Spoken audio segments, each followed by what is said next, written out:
बिस्मिल्लाहिर्रहमानिर्रहीम। अस्सलाम वालेकुम डियर स्टूडेंट्स। हमारा टॉपिक जो है वो आर्टिकल का चल रहा है। एमडी कैट इंग्लिश में बड़ा इंपॉर्टेंट टॉपिक है और कोड हमारा आपने याद रखना है, E3 है और L2 है। लेक्चर नंबर 2 है ये, आर्टिकल पे बेस करता हुआ। डेफिनेट आर्टिकल दा की हम बात कर रहे हैं। प्रीवियस लेक्चर भी इसी के ऊपर था और अभी कुछ और पॉइंट्स हैं जिनमें names of wars, geographic areas, ages, different ages हैं, ठीक है। उन एजेस के बारे में या होली बुक्स के बारे में अगर हम बात करते हैं तो क्या डेफिनेट आर्टिकल यूज़ करते हैं या नहीं। डेफिनेटली हम डेफिनेट आर्टिकल उनसे पहले यूज़ करते हैं। देखिए ज़रा कुछ एग्जांपल्स के साथ इनको हम जानने की कोशिश करते हैं।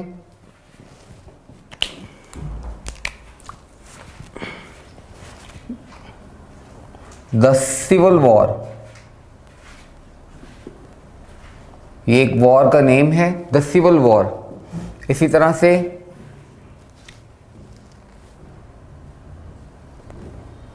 द मिडल ईस्ट,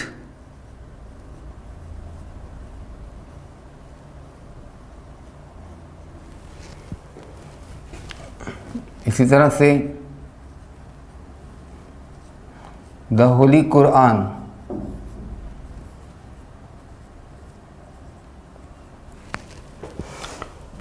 और इन सब के साथ हमने आर्टिकल यूज़ किया है।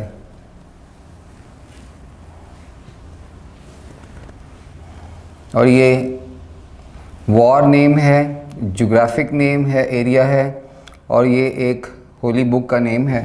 और इसी तरह से आप ध्यान में रखें कि जब हम डायरेक्शन की बात करते हैं तो उसके साथ आर्टिकल आता है, जिसे हम डायमेंशन भी कहते हैं, डायरेक्शन भी कहते हैं, जैसे ईस्ट है, वेस्ट है, नॉर्थ है, साउथ है। लेकिन इस सूरत में हम आर्टिकल नहीं लगाते जब इससे मुराद मशरिक, मगरिब, शुमाल और जुनूब ना हो। ज़रा देखिएगा इस एग्ज़ाम्पल से, he lives in north Karachi. He lives in north Karachi. बात हो रही है इस वक्त इस लोकेशन की, इस पोजीशन की जहाँ पर वो रहता है, इसलिए article is no more needed over here. अगर हम यहाँ पर आर्टिकल प्लेस करेंगे नॉर्थ से पहले, He lives in the north Karachi, तो रॉन्ग हो जाएगा, इसलिए इससे अवॉइड हम करेंगे। डियर स्टूडेंट्स, इससे आगे बढ़ते हैं और देखते हैं कि ऑर्डिनल नंबर क्या होते हैं। ऑर्डिनल नंबर्स या ऑर्डिनल्स क्या हैं, और ऑर्डिनल्स के साथ क्या हम आर्टिकल यूज़ करते हैं? जी हाँ, हम ऑर्डिनल्स के साथ आर्टिकल यूज़ करेंगे। जैसे the third world war,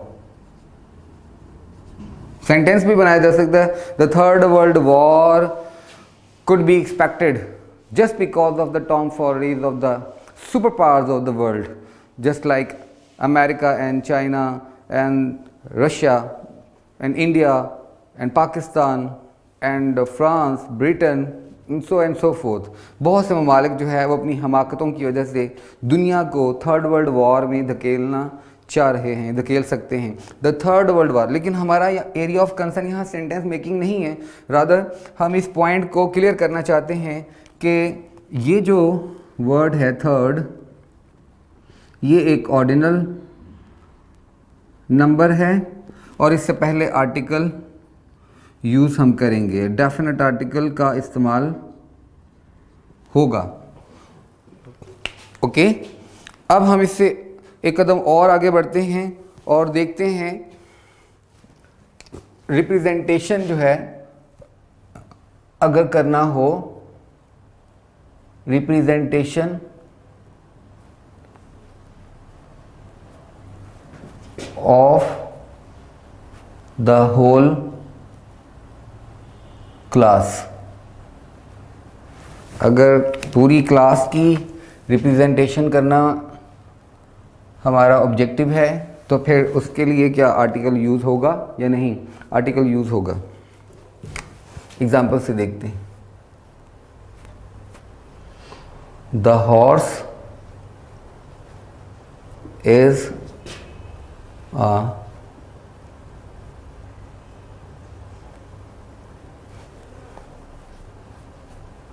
faithful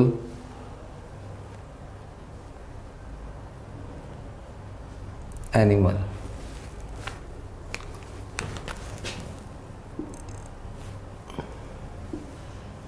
look, यहाँ पे वर्ड हॉर्स सिंगुलर सेंस में यूज़ हुआ है, लेकिन in spite of this fact कि ये सिंगुलर है हॉर्स, फिर भी जस्ट डेफिनेट आर्टिकल इसके साथ प्लेस कर देने से इस वक्त ये पूरा का पूरा एरिया तमाम हॉर्स की रिप्रेजेंटेशन करता है। तमाम हॉर्सेस की जितनी भी जो है वो दुनिया में उनकी मुख्तलिफ जो है वो आप कह लें कि जहाँ जहाँ पे मुल्कों में वो पाए जाते हैं, सब की जो कॉमन करेक्टरिस्टिक है, जो कॉमन फीचर है तमाम हॉर्सेस की मोस्टली, वो क्या है? फेथफुलनेस, उसको रिप्रेजेंट करता है। जब भी ऐसा हो तो फिर हम किसी एक सिंगुलर नाउन के साथ डेफिनेट आर्टिकल लगाकर पूरी क्लास की रिप्रेजेंटेशन कर देते हैं। तो ये हमारा पॉइंट यहाँ तक है। इससे आगे बढ़ते हैं, एक और पॉइंट की तरफ बढ़ते हैं।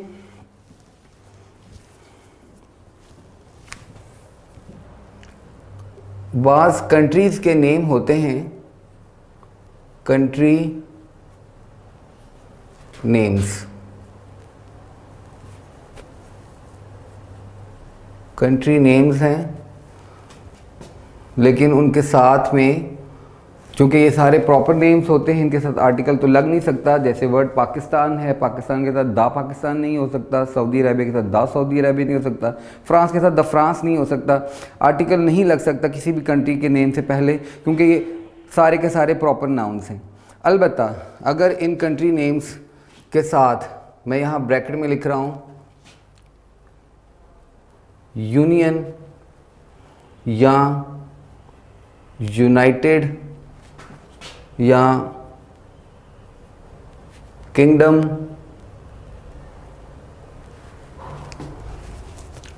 यूज़ किया जाए, तो फिर उस सूरत में हम इनके साथ आर्टिकल लगाते हैं। जैसे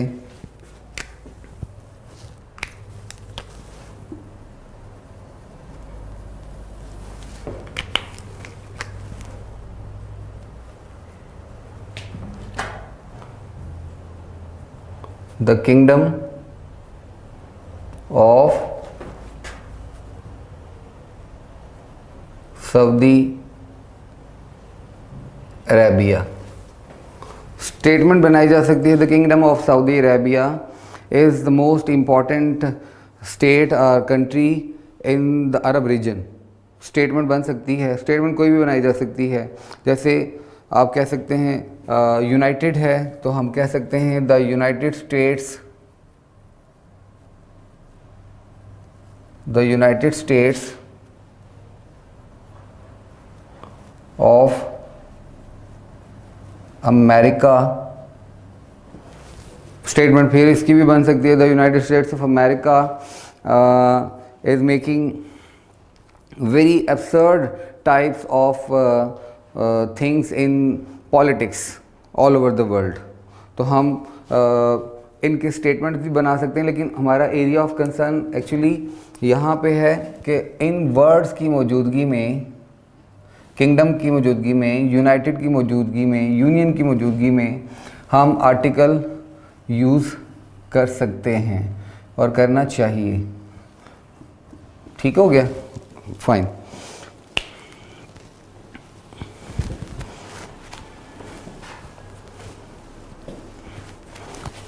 इसी तरह से डियर स्टूडेंट एब्रीवेटेड नेम्स होते हैं। एब्रीवेटेड नेम्स ऑफ कंट्रीज, इनके साथ भी आर्टिकल लगाया जाएगा। एब्रीवेटेड नेम्स ऑफ कंट्रीज़ के साथ भी ना आप आर्टिकल प्लेस करेंगे, जैसे द USA। डॉट भी लगाया जा सकता है इनके दरमियान में और डॉट के बगैर भी लिखा जा सकता है। The UK, the USSR। Soviet union को, रशिया को द USSR कहा जाता है। The UAE, United Arab Emirates, the UAE, the United Arab Emirates. इस तरह से और भी जो है एब्रीवेटेड नेम्स हैं जितने भी, उन सब के साथ आर्टिकल लगाया जाता है। डियर स्टूडेंट्स, इसके बाद देखते हैं कि कुछ यूनिक ऑब्जेक्ट्स ऑफ नेचर हैं। यूनिक ऑब्जेक्ट्स ऑफ नेचर, इनके साथ भी आर्टिकल प्लेस किया जाता है। जैसे कि द सन, द अर्थ,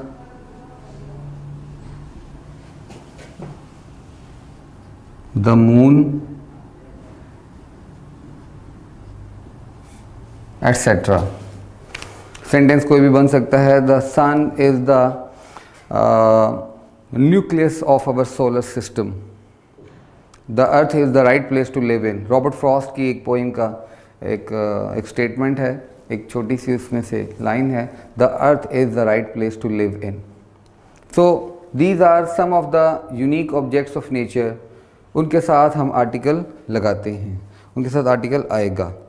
तो डियर स्टूडेंट्स, यहाँ तक हमारे जो है ये कुछ पॉइंट्स हैं। हम इसके बाद जो है वो मूव करते हैं वोकैबलरी की तरफ, जो हमारा एक इम्पॉर्टेंट एरिया है, उसको भी हमें साथ साथ करना है। आज हम अपनी UHS की वोकैबलरी में, UHS वोकैब में 41 से 60 तक जो है अपनी वोकैबलरी को कवर करेंगे। तो आप लोग स्टार्स की जो बुकलेट है वोकैबलरी की, UHS की, उसको अपने पास ओपन करें। हम वहाँ से वोकैबलरी को पढ़ेंगे। वोकैबलरी के वर्ड को, उसके सिनोनिम्स को, वर्ड के मीनिंग को उर्दू में भी याद कर लेंगे अपनी फैसिलिटी के लिए, और सारे सिनोनिम्स को देखेंगे और फिर उसके एंटोनिम्स को, क्योंकि इस पर भी तो MCQs बनने हैं, क्वेश्चंस आने हैं। तो हम वोकैबलरी को शुरू करते हैं।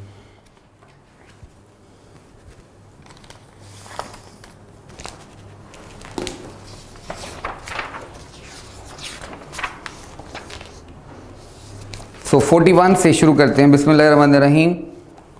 डायलैपिडेटेड, 41 नंबर वर्ड है डायलैपिडेटेड, जिसका मतलब होगा खस्ता हाल। कोई बिल्डिंग है, कोई इमारत है, वो खस्ता हाल है, कमज़ोर हो गई है, ये इसका उर्दू में मीनिंग है। इसके सिनोनिम्स में ज़रा देखिएगा, बीट अप, या बहुत ज़्यादा कोई चीज़ हो, टैकी हो जाए, स्लीजी हो जाए, सीडी हो जाए, शैबी, शैबी मीन कोई अगली लुक दे, कोई पुरानी खस्ता हालत की सी हो जाए। और इसी तरह से डम्पी है, बैटर्ड है, ब्रोकन डाउन है, और एंटोनिम में इसके ओके है, यानी परफेक्टली ओके, कोई चीज़ ओके हो, गुड हो, हेल्दी हो, नीट हो। हम 42 में जाएंगे। यहाँ पर 42 में वर्ड है डिस्कॉन्सोलेटली। डिस्कॉन्सोलेटली का मतलब होता है बेचारगी से, यानी कोई काम जो है बड़ी बेचारगी से हो रहा हो। तो इसके सिनोनिम में देखिएगा, ब्लीक है वर्ड, ब्लीक, फिर चिल है, कोल्ड है, क्लाउडी है, डायर, डिसमल, डेजोलेट है, ग्लूमी, उदास, उदास सा होना। इसके एंटोनिम में चलते हैं, कॉन्फिडेंटली, बड़ा कॉन्फिडेंटली कोई काम करना, एक्सपेक्टेंटली, और इसी तरह से होपफुली, पॉजिटिवली, ऑप्टिमिस्टिकली, बड़ा पुरुमीद होकर कोई काम करना। नंबर 3 में 43 में देखें, डेलिकेटली है, बड़ा नरमी से, नज़ाकत से, बड़े प्यार से, बड़े चाव से। और इसके सिनोनिम में देखिएगा, एरी है, डेंटी है, एक्सक्विजिट है, रिफाइंड, सटल, ब्यूटीफुली, डेफ्टली, और एंटोनिम में देखिए इनडेलिकेटली, अनआर्टफुली, स्ट्रांगली, फोर्सफुली एटसेट्रा। और नंबर 4 में देखें डैंक, डैंक का मतलब है तर या गीला, कोई वेट हो जाना। डैम्प इसके सिनोनिम में आएगा, डैम्पिश है जैसे सर्दियों में, मॉइस्ट है मौसम बरसात में, वेटिश है, चिली है, ह्यूमिड है, मगी, ये सारे सिनोनिम्स हैं। और इसके एंटोनिम में ज़रा देखिएगा, ड्राई है वर्ड, ड्राई, पार्च्ड, एरिड और डेसिकेटेड है। फिर नंबर 45 में देखें डिस्गाइज्ड है बेटा वर्ड, डिस्गाइज्ड यानी भेस बदलना, जैसे बुर्का पहन लेना या कोई अबाया पहन लेना या कोई मास्क चेहरे पे पहन लेना या कोई गेटअप ऐसा कर लेना जिससे आपकी आइडेंटिटी जो है वो हाइड हो जाए, तो ये डिस्गाइज्ड है। इसके सिनोनिम में देखिएगा कैमोफ्लाज, कैमोफ्लाज एक मिलिट्री की टर्म है जिसमें अपने यहाँ पर आपने देखा होगा वो चाक से या मिट्टी से लाइनें सी बना लेते हैं और अपने सर पे कैप के साथ जो है कुछ हमने देखा होगा डिफरेंट वेंचर्स में कि वो मिलिट्री के जो कमांडोज होते हैं वो कोई पत्ते लगा लेते हैं या कोई टहनियाँ लगा लेते हैं, तो वो अपने आप को माहौल के मुताबिक कर लेते हैं, एक्लिमेटाइज कर लेते हैं, कैमोफ्लाज छुपा लेते हैं। कॉस्ट्यूम है इसका सिनोनिम, गाइज है, व्हील है, मास्क है, क्लॉक है और ट्रिकरी है, और ये नेगेटिव भी सेंस में जाता है। फिर एंटोनिम में देखें बैक है, करैक्टर है, ऑनेस्टी, पर्सनैलिटी, रियलिटी, ये सब जो है इसके सिनोनिम के एंटोनिम होंगे। और डेफिनेट है। 46 में वर्ड है डेफिनेट, डेफिनेट मीन वाज़े, जिसमें कोई जो है वो एम्बिग्विटी ना हो, और महदूद को भी डेफिनेट बोलते हैं। तो एंटोनिम सिनोनिम को देखते हैं बाउंस्ड, और डिटर्मिनेट है, फिनिट है जिसे फाइनाइट भी बोलते हैं, narrow, limited, restricted, bold, categorical, clear cut, ये सारे इसके सिनोनिम हैं। एंटोनिम में एम्बिगुअस है, मुबहम, डाउटफुल, फ्यूजी, परप्लेक्सिंग, इनडेफिनिट, ये सारे एंटोनिम हैं। नंबर 47 में इंचेंटेड है, बड़ा चहकना, बड़ा जो है वो खुश दिली से बातें करना, चहचहाना, गीत गाना, जादू करना, सहर में मुब्तला कर देना, ऐसी गुफ्तगू करना, ये इंचेंटेड है। बिविच्ड इसका सिनोनिम है, charmed, entranced, magic, magical, spell bound. और एंटोनिम में सिंपल, लॉसम, काबिल नफरत, एबॉमिनेबल, जिसे देखकर जो है वो बुरा बुरा लगे, एबहॉरिंग, डिसलाइकिंग के मीनिंग में आता है। नंबर 48 में इनकरेज है एक वर्ड, इनकरेज का मतलब है किसी की हौसला अफजाई करना, बड़ा कॉमनली यूज एक्सप्रेशन है, हिम्मत बंधाना। Synonym bear up, buck up, cheer up, cheer up है, स्टील है, इंस्पायर है, और किसी को बहुत ज़्यादा रीअश्योर करना। एंटोनिम में है डिस्करेज और डिसहार्टेंड और डिस्पिरेटेड है एटसेट्रा, ये सारे एंटोनिम हैं। और फिर एक्ज्यूड है 49 में, एक्ज्यूड जिसका मतलब है पसीजना या पसीना आना, दिल ख़राब होना और या पसीना आ जाना, तो इसके सिनोनिम में देखिए ब्लीड है, ऊज है, वीप करना, स्वेट होना, स्ट्रेन होना। फिर इसके एंटोनिम में कंसील है, कंसील यानी डिनाई करना, फिल करना, हाइड करना, होल्ड करना, छुपाना। और एक्सेंट्रिक, नंबर 50 में वर्ड है एक्सेंट्रिक, या आपने वर्ड अपनी टेक्स्ट बुक में भी पढ़ा, ठीक है। और इसका मतलब क्या है, खबती होना, कोई क्रेजी हो, कोई पागल हो, बेकायदा भी इसका सिनोनिम बनता है। और ज़रा देखें, crazy, cranky, erratic, funky, peculiar, थोड़ा पागल सा। एंटोनिम में देखें common, conventional, familiar, normal, ordinary. और फिर हम 51 से देखते हैं 51 में क्या है। 51 में जी एक्सकर्शन है, एक्सकर्शन का मतलब होता है इख्तलाफ या हमला। और इसके सिनोनिम में देखें जॉन्ट है, जंकेट है, आउटिंग है, आउटिंग पे जाते हैं जैसे, या एक्सकर्शन है, थकावट हो जाना, रैम्बल है, स्पेंस है, क्रूज़ है, एक्सपीडिशन है, मुहिम कोई। और फिर हम जाते हैं 52 में इलाबोरेट में, इलाबोरेट में लिखा है वजाहत करना, वजाहत करना किसी चीज़ की। और सिनोनिम क्या है, कॉम्प्लेक्स, कॉम्प्लिकेटेड है, डिटेल्ड है, डिटेल में किसी चीज़ को वजाहत से बयान किया जाए। और बिजी होना, कॉम्प्लिकेटेड, डेकोरेटेड होना, एग्जैक्ट होना, फैंसी। और एंटोनिम में क्या है, इजी है, नेचुरल है, सिंपल है। एग्जैस्पिरेशन है 53 में बेटा, गज़ो गज़ब का शिकार होना, गुस्सा करना, एग्जैस्पिरेट। जैसे चैप्टर नंबर 5 में आपने फर्स्ट ईयर में इंग्लिश की बुक में जो है द पीस ऑफ स्ट्रिंग में मिस्टर मनाना जो है वो बहुत एग्जैस्पिरेशन का शिकार होता है, ठीक है, मिस्टर ह्यूबर्ट सोरी। और एग्जैस्पिरेशन है, इसमें देखें सिनोनिम है एग्रो, और बॉदर फ्रस्ट्रेशन है, हैसल है, bugbear, thorn, trivial, ruffle, ये सारे सिनोनिम है। और एंटोनिम में इसके काम है, चीयर, डिलाइट, इंजॉयमेंट, हैप्पीनेस है। और फिर 54 में देखिए बेटा एक्सपेंसिव है, वसीओरीज, एक्सपेंसिव, वसीओरीज, ब्रॉड है, डीप है, स्वीपिंग, वाइड, स्प्रेड, और ये सारे इसके सिनोनिम एंटोनिम में narrow, limited, quite, reserve, silent. और फिर 55 में एग्जैजरेशन वर्ड है, इसका मतलब क्या है, मुबालगा आराई करना, किसी बात को ज़ेब दास्तां के लिए बढ़ा देना, बहुत ज़्यादा बढ़ा चढ़ा कर बात करना। और इसके लिए सिनोनिम क्या है, कैरिकेचर है, एलैबोरेशन है, हाइपरबॉल है, टेक्निक है, लिटरेरी हाइपरबॉल, एम्बेलिशमेंट है, एक्सेस करना है। और एंटोनिम में ट्रूथ है, सच्चाई, रियलिस्टिक है, कंप्रेशन है, डिक्रीज है, एट्सेट्रा। और 56 में इवैल्यूएट वर्ड है, इसका मतलब होता है किसी चीज़ को एस्टिमेट करना, जांचना, उसकी कीमत का अंदाज़ा लगाना, उसकी वैल्यू का अंदाज़ा लगाना।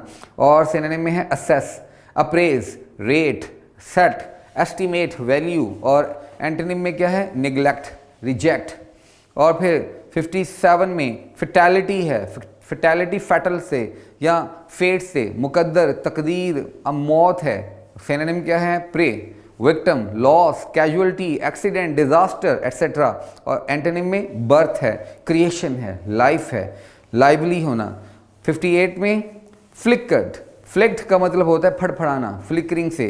और इसका सिनोनिम में है dance, dart, flirt, flicker, flutter, etcetera. और एंटोनिम में स्टिल है, साइलेंट है, एक्सटिंग्विश है। डियर स्टूडेंट 59 में सेकंड लास्ट में फ्लॉलेसली, फ्लॉलेसली मीन बेऐबी से, मिसाली काम करना जिसमें कोई फ्लॉ ना हो। और इसके सिनोनिम में आइडियली है, फॉल्टलेसली है, परफेक्टली है। और एंटोनिम में रॉन्गली है, फॉल्टी है, रॉन्ग है। और लास्ट में नंबर 60 फ्रिंज, फ्रिंज का मतलब होता है किसी किस्म का जो है वो हाशिया लगाना, कोई जो है वो किनारा, कोई झालर वगैरह, कोई लेस वगैरह लगाना किसी चीज़ को, ठीक है।